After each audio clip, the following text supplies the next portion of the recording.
Yo, this is your boy Miguel, and welcome to Common Conversations and the Let's Talk About Sex series. This is a conversation that we have and engage about all things related to sexual health.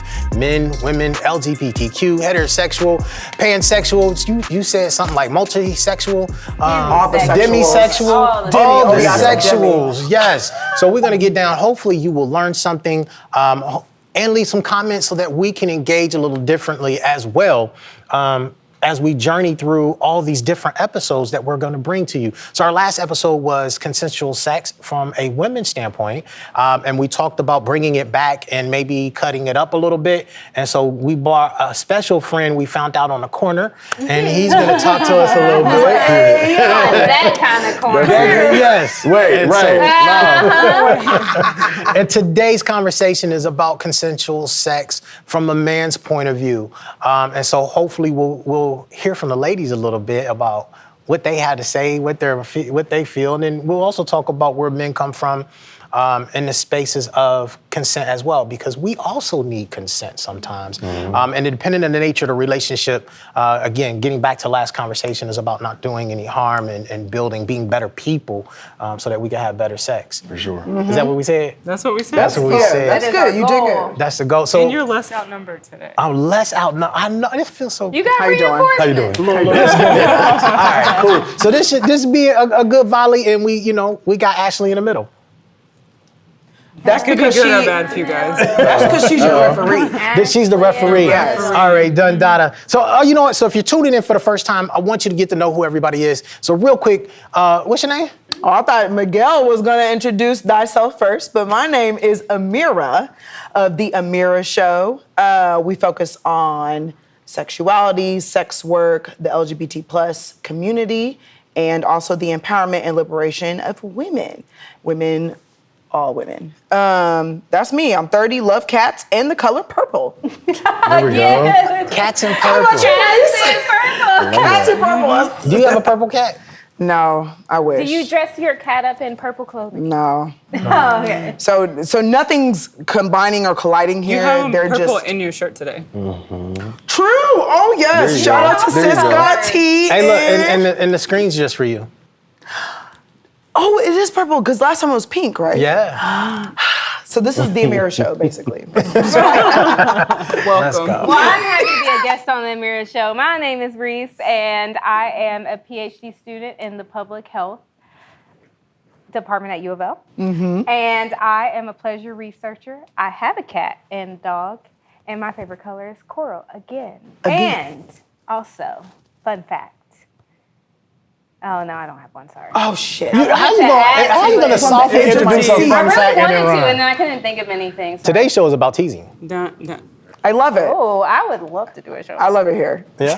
It's a little Okay. flirt. Welcome, Reese. Well, I mean, it is consensual, Welcome. so if we might be able to thread it in. But Dr. Ashley, who are you? You already told You them. just said well, we know. My name is Dr. Ashley Anderson. I'm a women's health nurse practitioner, have worked as such for the last 15 years, and I own a practice here in Louisville called Athena Health and Wellness, where we take care of all things female. So happy to be here. Absolutely. And referee you two Yes. gentlemen. It'll be fine. It's gonna be fine. Thank you, Doctor. And so with us, we have Dr. Jason Deakings. Yes. Yes, I'm gonna get that out. Doctor. Mr. Ph.D. Hands. Thanks, guys.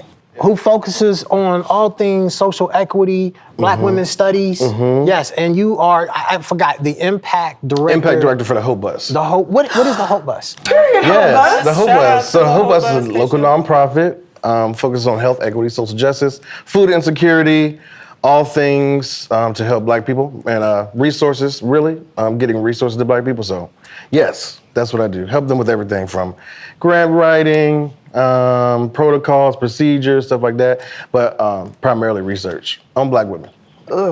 Yeah.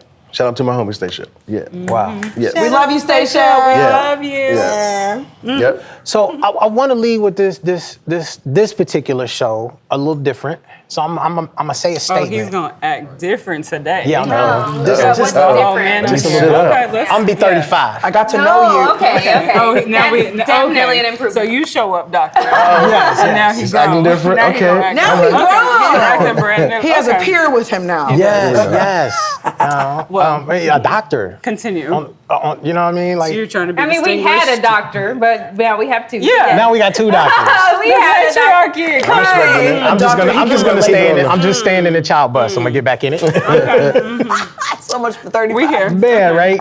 So there's like these two stats that run around in my head, and I know like talking about consent in the sense of a man's standpoint has been something I've been chasing, right? And several of us have had conversations about what it looks like, what it feels like, and at what angle do we discuss it, right? And at first I was thinking about the aspect of, I live in Southern Indiana, and it's like 1 out of every 6 boys will be molested before they get out of middle school. And that's just what's recorded. And so I think about that, and then, you know, there's a stat, I believe, that is 1 in 9 are made to penetrate someone during their lifetime. Like, that's a forced scenario. And I'm thinking, like, when we talk about consent, how do we better prepare our young men, as much as we're preparing our young women, you know, to protect themselves, right? And looking at what is good, what is bad.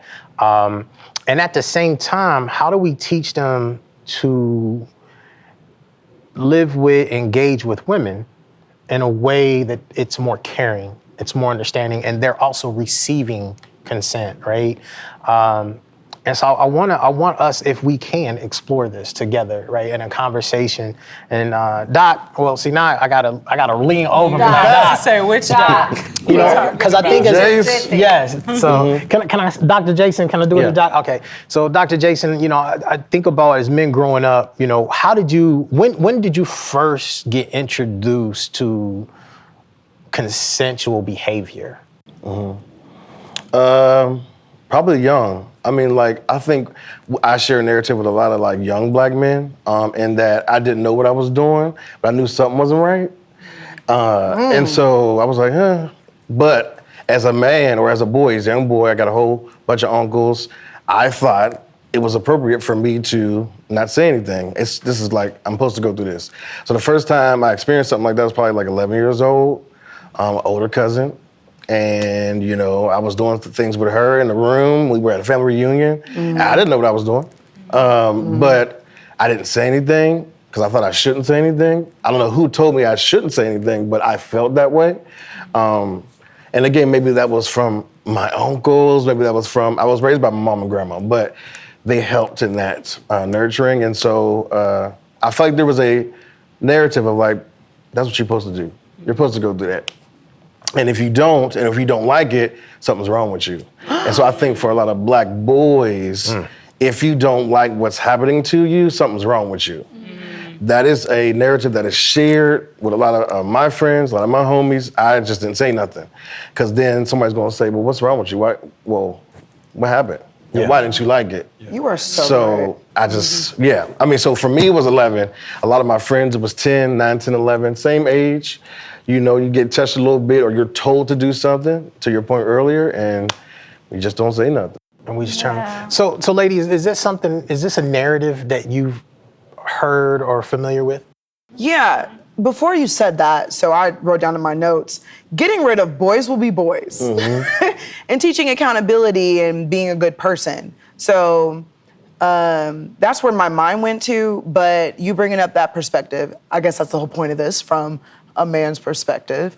I 100% agree. I definitely hear stories about that all the time where a lot of my guy friends very early on were put into these kind of sexual situations that they weren't necessarily prepared for, or dads gloating about, what I did for my son for his 16th birthday was get him a hooker and lock them in the room together kind of thing, you know what I'm saying? So I appreciated you bringing up that perspective because I immediately went to, well, what a dude can do differently, but I often do forget about the challenges on the other side of being a man and stuff. So yeah, I definitely have heard that narrative and I appreciate being reminded of that.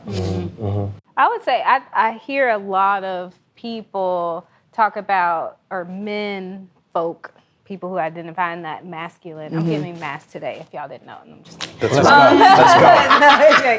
No, but I do hear a lot of masculine people in their first sexual debut, and they describe it, And it's like, as they're talking, I'm like, this sounds like sexual assault, actually. Like, it doesn't sound like a losing your virginity. It sounds like you were kind of forced Taken advantage of. into a situation and taken advantage of and expected to be okay with it. So that's kind of like, sounds like what you're saying. It's similar. I mean, it's similar. It's like, and when you have an adult conversation with, somebody who identifies as a man, your homie or whatever, then you realize in that conversation, oh, maybe I was assaulted. And so you don't realize it until you're an adult that maybe that wasn't right. And so to your point of accountability, I think realizing that you actually were a victim of assault first is helpful. To have a man be accountable in their role in consent. So knowing what it is first, knowing what it looks like, and then we'll be all right. But yeah,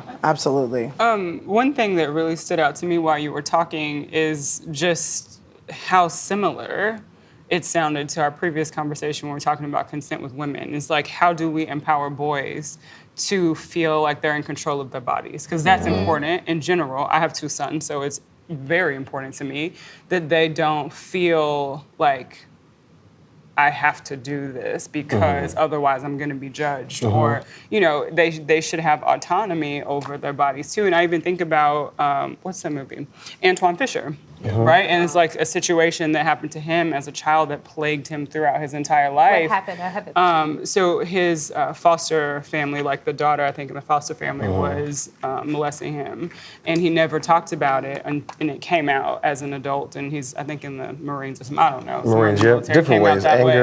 Anger, fighting a lot, just never had any other sexual experience with a woman because he was so turned off to that experience by this person who took advantage of him as a child. So I think we have to talk more about the fact that that happens to boys and how it impacts the way that they navigate through the world, because it's layers, and it shows up in so many different ways. I agree. Part of this is our societal script that men are okay with any kind of sexual activity, whether it's what actually should be considered sexual assault or sexual harassment, or it is what you're choosing. Like there is no narrative of men not wanting to have sex in our society. I like that you brought that up. All of it across the board is trash. Like my partner and I kind of went through a moment of that at a job or whatever, and it was just a bunch of women like either trying to grab his ass or make these explicit comments about him and stuff. And for him, it was like, that's just how it goes. But I'm like, let's put me in them shoes. Is that just how it goes? No, I'm causing hell. So I caused hell. It was just like, that's not okay, but it opened up my mind to the script. Like men should accept that or like that or I don't know, women should want it. They should want And that. there aren't consequences necessarily for women putting off that kind of behavior or attention that might not be wanted or desired or anything like that, but you got to roll with it because you a man. And she's a chick. But let him treat any of them in that manner, and then, it's write-ups and being fired and all that kind of stuff. So the script sucks. The script does suck, and I'm curious. So, Dr. Ashley, I'm gonna ask you: is raising 2 boys, how do you first protect them, right, and teach them how to protect themselves, and then at the same time, the social norms that Amira is talking about. How do you build them up so that in that sense, like if it's not okay, it's not okay, and for them to be able to speak out about it and not be shepherded by people's other social beliefs? That's a loaded question, which we now know that you like to ask people. Listen, Not out of the norm. we've been working with it. Per you. Perfectly on cue. So I think a big part for me, especially now, because they're 4 and 5, is making sure they understand good touching versus bad touching. if you feel uncomfortable, you should say something about it. You are always able to say no. Like, there's a whole joke, especially with my youngest Ace. We call him the shady baby because he could walk in a room and speak to no one. But that's what he's feeling in the moment. So I don't force him to do that. Or we'll go to my grandma's house and we're like, hey, Mama. And he's like, hey. And she's like, you gonna give me kisses? No. And no one forces him to do that. So I think, reinforcing that autonomy for them as they get older, that if you're not feeling that energy, you don't want to do that, it's perfectly okay for you to say no. So then as they get older, it's not abnormal. It's very, very normal for them to say, this doesn't feel good, I don't want to do this, let's stop. So that is one piece for me. The other piece is I always want to have open conversations with them and let them know that they're not being judged. So we had a conversation prior to you being here about my son and exploring his penis. Okay, cool. That feels good to you? Yes. Okay, go in your room and do it. So he's not like, oh my gosh, Mom is not allowing me to do something that's pleasurable for me and I have to hide this from her now. Like, I want them to, as they get older, feel comfortable saying, Mommy, I have a question about this. And it's not, a condom? Oh my gosh, you are going to, it's like a whole, You're going to go have sex right now. Right. It's creating a space where if something did happen, he can tell me. So just like he would tell me that this kid at school took his bike or whatever, and he had this situation, that he could tell me that so-and-so touched his penis. And we can talk about what happened and how it made them feel. And then Mommy can stand up for him and, do the piece that he can't. So I think there's layers to that. Mommy can go fight their parents real quick. Yeah, Just me and you. What you said. Yeah, I was gonna say to that point, I was raised by a single mom. She was very open. Like, my mom didn't. She was very open. Love a very open and if you mom. met her, I mean, we act similar, but she's very very free, she's always been like that. But she was also a victim of assault. And so I feel like from the beginning, she always told us, and literally checked us every day after school, did somebody touch you? She answered that every day. What did that do for you or I think it made me hypersensitive to it. And so I didn't let somebody touch me. I was like, don't touch me. Don't touch me. For sure I did. But because she felt like she didn't have a voice when she was younger. And so she just wanted to make sure, even though it was a little bit overkill, that we were okay at all times. She also still was free though. She talked about everything from what it felt like for sex, what it's gonna be like when I first have that encounter, for all of us, my brother and sisters. And so to that point, I think it was very helpful for her to be so free. We could talk to her about anything. I love that. It's Anything. lovely. That's like a blessing. She was not tight at all. Not at all. She was like, because tell me. Don't That's a talk with your blessing. friends on the bus, because they don't know. Tell me, and let's talk about it. So And that's a good point, because it's true, like, if our kids they're teaching each other, they're being educated by ignorance, like, literally. The blind leading the blind. It is. So, Right. even for your mom to be like, don't ask them fools, come and talk to me, like, I could give you the real information. That's so important. That's so important. yeah. So y'all all kind of touched on a woman or a feminine person teaching a man about consent and like that vulnerability and intimacy of having that conversation. Do you all feel like your friends who are also male, you can have those conversations, or those spaces are made for you? Is it different now that you're an adult? Did you have that space when you were younger? You see what she just did? She just hit you with one of your Yeah, questions. she just I liked it. double It was whammy. low. Like, I love it. Questions and Make your own love. medicine. So growing up, consent coming from my adults was horrible, right? Because it was really sexually exploited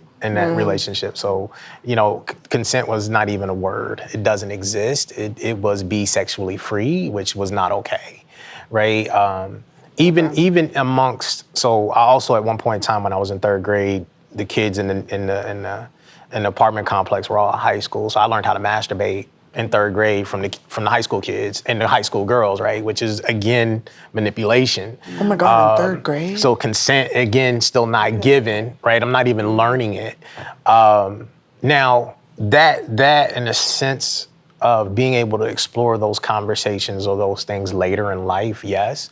but it never really happened with men. But I also come from an abused childhood, right? So on top of that, but I don't really start engaging men probably until college on any real level, period. But I've always been able to engage women. So I've always been comfortable talking to women. As I begin to learn what I do like and what I don't like, it was women who would be like, yo, Gail, you can say something, or you can do this. And so that encouragement ended up coming from them. Later in life, a couple of the homies that I met in school, we would share stories. And I think gradually, it became conversations that we could consistently engage about what we do, what we don't do, who we do it with. But it took time. I'm just impressed y'all were having. So yes, on a kink story, a group of us was at a party, and so. Yeah, so I'm trying to tell the story without telling the story because people will know who they are if they hear this. Right. You got this. Yeah, so they would You're gonna have to send some text after this and be like, listen. So, we're all in the house as guys, girls, and so we're all having these conversations. And this is how keen we are on consent, right? So someone says, hey, would you like to? And the next person says yes. And so across the room and the engagement overall becomes a yes-no relationship, right? And so we're always constantly talking about what you can and can't do. Because most of us are more of in a higher freaky or what people would identify freakier spaces, right? Okay. On top of that, we were kind of also the protector of our girlfriends, like not just our girlfriends that we're dating, but the girls who were in our sphere of influence. Okay. And so men who we would identify as predators, we dealt with. So it was nothing for one of our girls to call us and be like, yo, so-and-so approached us and did X, Y, Z. And we would tell them, like, you need to stay away from this person, you need to stay away from that person. So it was never a direct, hey, let's talk about consent. But it was consistently talking about how we keep each other safe and how we continue to build what you said, our community, right? Yeah. We were giving each other agency before we even knew what agency was. So we didn't have phrases for what we do. It just became who we are.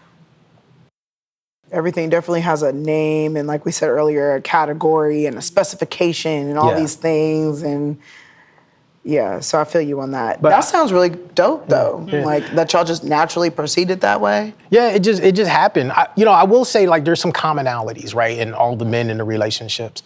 Most of us were raised by a single mom.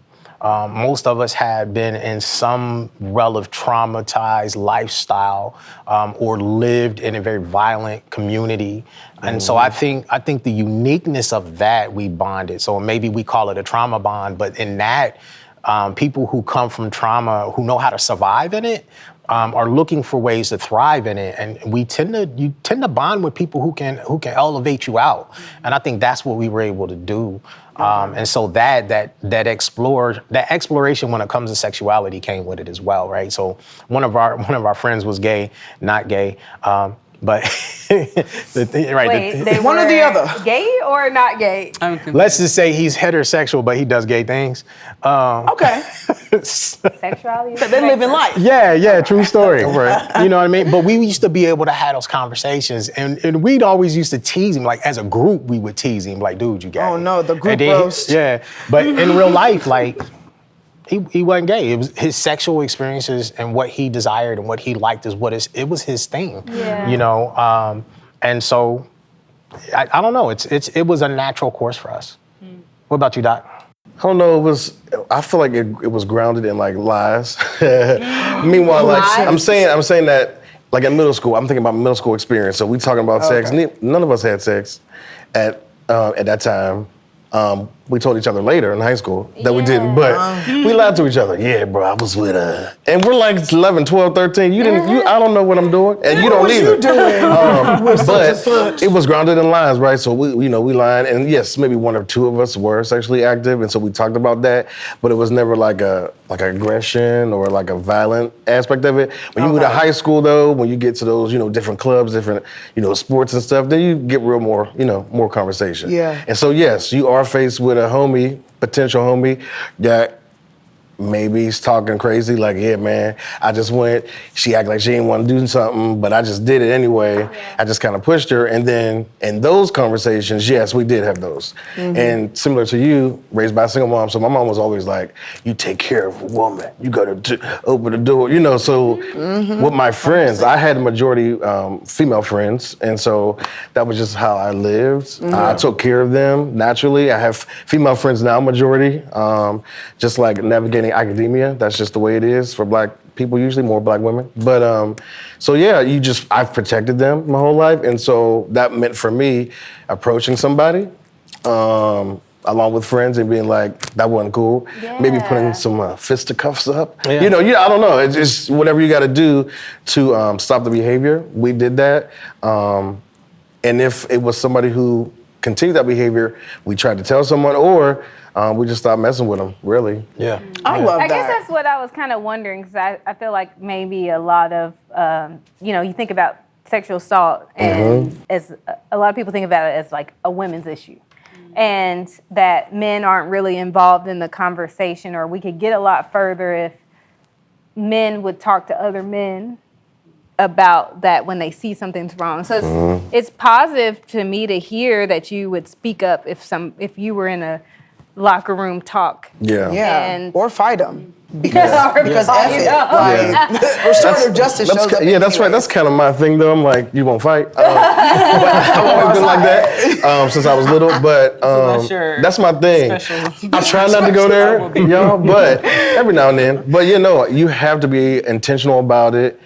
And sometimes you gotta be aggressive with it because you have to meet masculine energy. Yeah. And y'all know how to talk to each other. You have to meet it. And you be like, no, bro, that's wrong. And you gotta be like, you gotta buck up a little bit. Yeah. And I feel like that would go a long way in fighting sexual assault and like anti-consent if more men were like, hey, that's not cool, and it's okay for me. I can stand in my masculine energy and tell you that's not cool. That's right. And it can be what it is. Because it happens every day in so many subtle ways or not so subtle ways. And when we witness that, or when men witness that, the decision right there on that moment is to either interject, check in with that person, or take some action, or don't take any action at all. So I think just getting into that mindset of community and protecting one another, and taking action when it comes to, when you witness things like that, I think just those little steps a day can begin to shift that culture there, because a lot of shit is slid. Like, we let a lot of stuff slide. You know what I'm saying? Either because we're scared of the conflict, we don't want no trouble in our own circles or something like that. So I commend you and your peoples for that, and definitely encourage more men.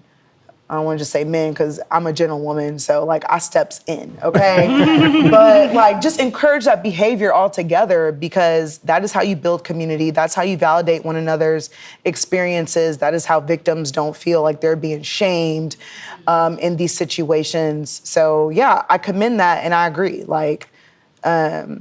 It's the little steps. It's the little steps. It's the fisticuffs. No, I'm just like, it is. I think in many ways, and I've had this conversation, and sometimes I play devil's advocate in my boxes. You seem like that type. I do, right? Because I think sometimes as we're talking about sexual assault, we typically are talking about rape, right? Which is, in my mind, the extreme of sexual assault, right?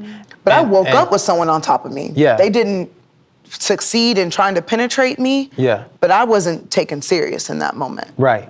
Even though I woke up with them on top of me. So yeah, the spectrum There's is. a spectrum. There is. And I think sometimes one leads to the next. And so if we don't talk about it in early phases, if it doesn't become our common conversation, it's no different than trading stocks. If you trade stocks in your family, right? Your children or your parents are going to teach you how to do it. Most entrepreneurs come from entrepreneurial families.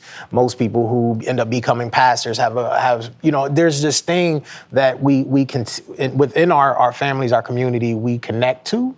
right, already. And I think in this relationship, when we're talking about sex and consent, this is not an ongoing conversation, right? And when we're talking about sexual assault, we're not talking about the spectrum of sexual assault, right? And I think maybe that's part of the start and part of the process of doing this, because I would like to believe that there are less rapists in the world, and there are more me's and Dr. Jasons in the world, right, who are consistently engaging. Because what I'm hearing right now, just in this, when I growing up or hanging out with some of the folks we hang out with, they say, well, you guys aren't the norm. Well, maybe we are, right? And the norm isn't talked about enough. And since we consistently are talking about the extreme, it gets more play and it looks more dominant. And maybe if we begin to emulate, right, and teach better, right? So how do we prep our boys and our young girls into this world of consent, and that make that the caring?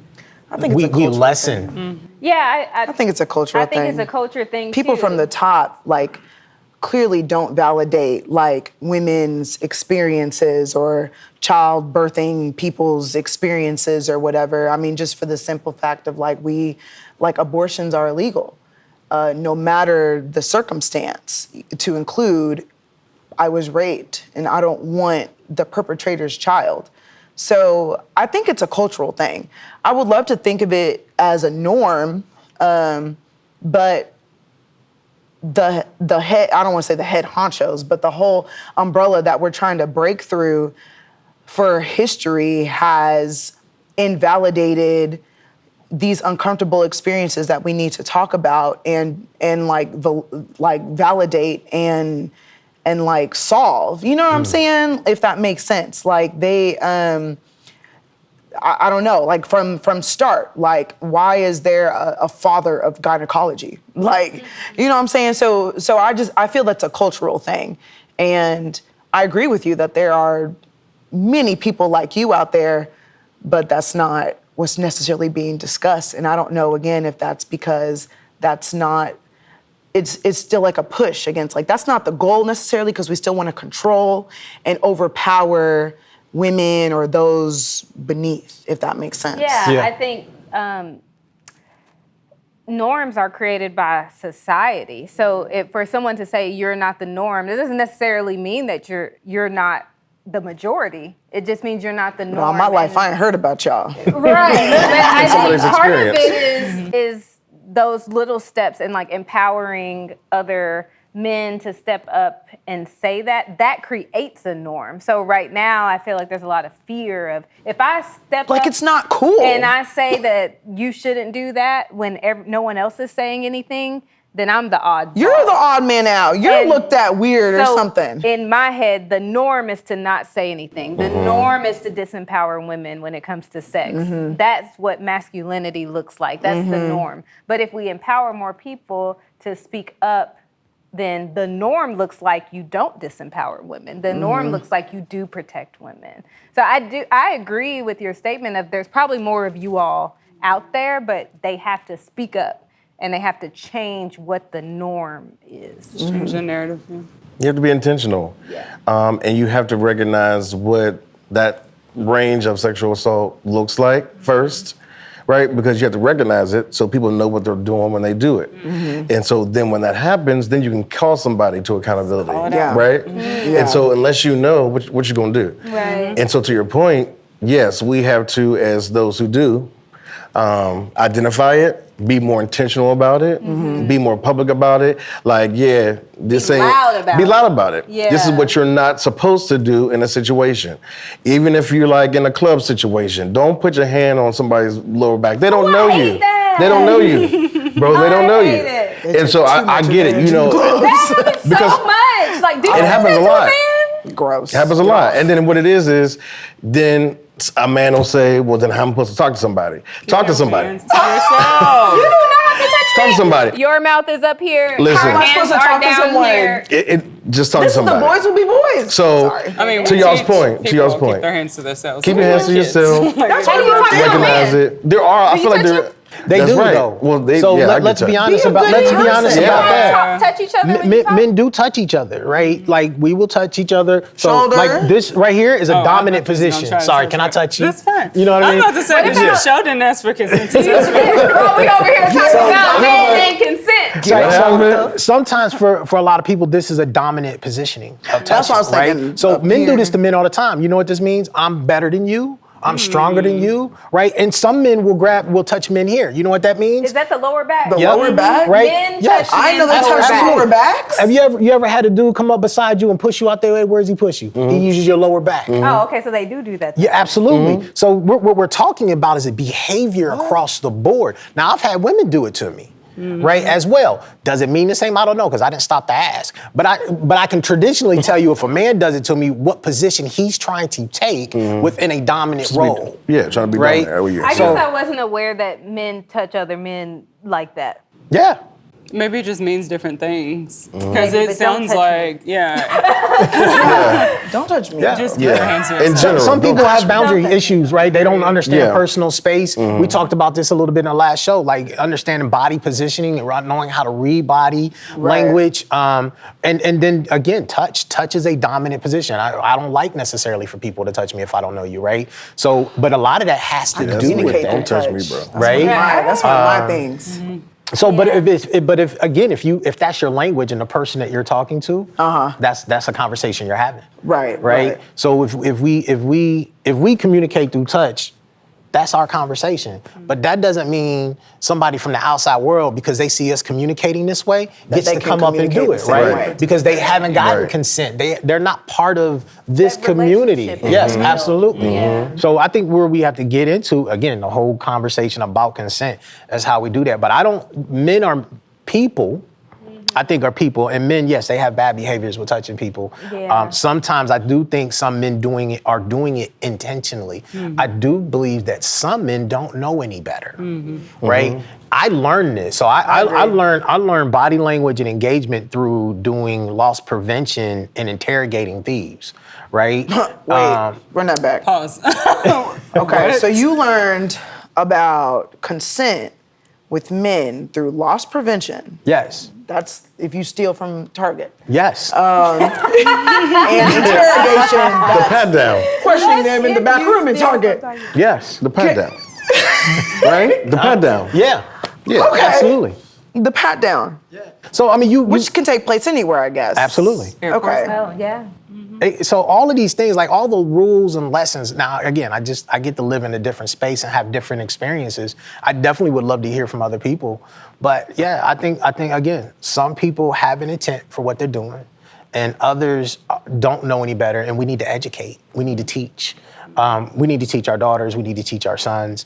And as adults, as we're learning, right? need to We're all believe different each age other. groups. We're all getting to a different age level where we're still trying to figure things out, Hell yeah. right? And we're learning the nuances just in this conversation, Yeah. right? And so maybe we get to walk out of here a little different and thinking, how do we prepare the next generation? How do we prepare our friends and say, man, I learned this. Did you know? Just a thought. So I know we got to wrap up because we've been at this for a minute. And we're gonna have to do another consent Great conversation, guys. Yeah. I appreciate Yes, you. please, have me. We got 2 part 2s. So as we walk away, we got 2 part 2s, right? Before we walk away, Jason, any last thoughts? Dr. Jason, any last thoughts? Dr. J. Thank you, guys. Put some on. respect on Yes. his name. I worked hard, guys. Yes, absolutely. But no, really, too, I think what I really wanted from the conversation is to have solutions. And I think we talked about it, right? Holding each other accountable, specifically men. Educating on what sexual assault looks like and the spectrum of that. And then what can we do to be intentional, be public about how to stop what's going on, sexual assault, right? We have to have some solutions, write it down, jot it down, and broadcast it out. Yeah. So that we make each other accountable, build community, and stop it. They need to be stopped. So that's ultimately, yes, that's it. Ladies, any takeaways? Oh, that was a good closing. I mean, right there. he just Yeah, no, it was It's Create done. the knifed the norm. bow. recreate, Recreate the norm. reimagine the norm. Reimagine. Let's go. So here it is, good people. We appreciate you hanging out with us. This is our 4th episode. We got a lot more coming. I hope you love it. We hope you're learning from it. Hit the like, subscribe, throw something in the comments, give us some reviews. Let us know if anything resonates with you or if there's something you would like us to cover.